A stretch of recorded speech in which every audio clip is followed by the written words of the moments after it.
Well, first, I'd like to give hats off to Zach Wilson, the Jets offense, their OC Hackett. They had a great plan, and for as much criticism as they've taken, I thought Zach came out and made some really, really good throws. I thought he competed, and I thought their entire offense competed.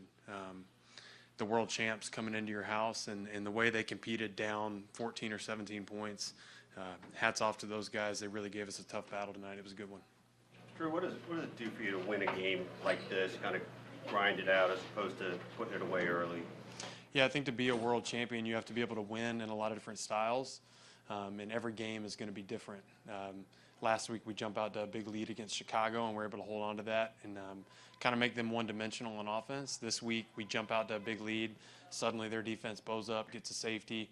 We're on our heels. Pat throws a couple interceptions. They get a couple turnovers, playing good ball on defense, and now we're forced in a tough game, close game there in the fourth quarter. So you just got to learn to win a lot of different ways, and we were able to do that tonight.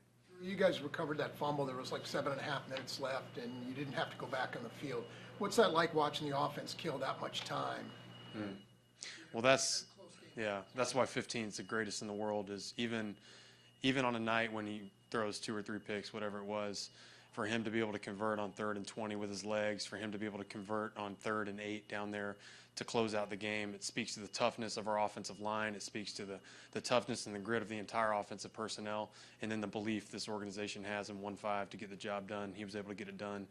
Outstanding job by the offense there in the fourth quarter to close the game out.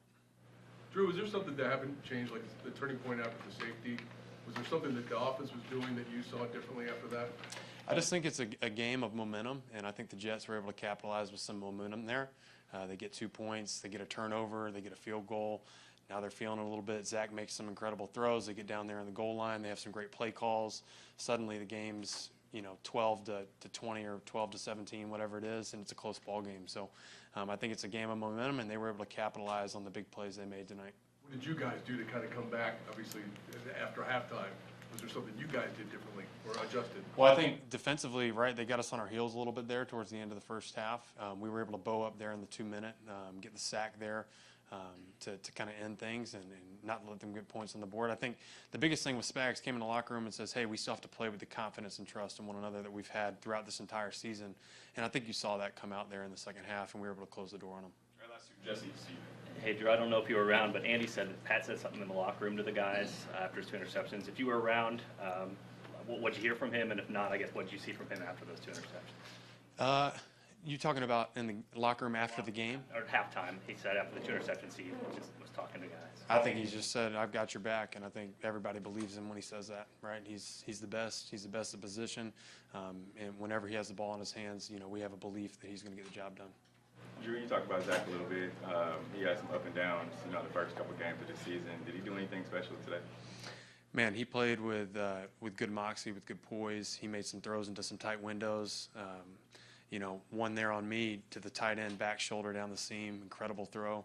I think he threw one on our other linebacker, Leo Chenal, great throw, back shoulder throw, and then he gets the throw to the tight end in the end zone to complete the drive. Was able to get the ball to Garrett Wilson, their best playmaker. And I thought, schematically they did a good job of getting him quick rhythm throws to get him going. But when it came down to it, he had to stand in the pocket a few times and make some tough throws downfield, and he did that. And I think we should all respect him for that. He gutsy performance against the world champs coming in his house tonight. All right, thank you. Thanks, guys. Thanks.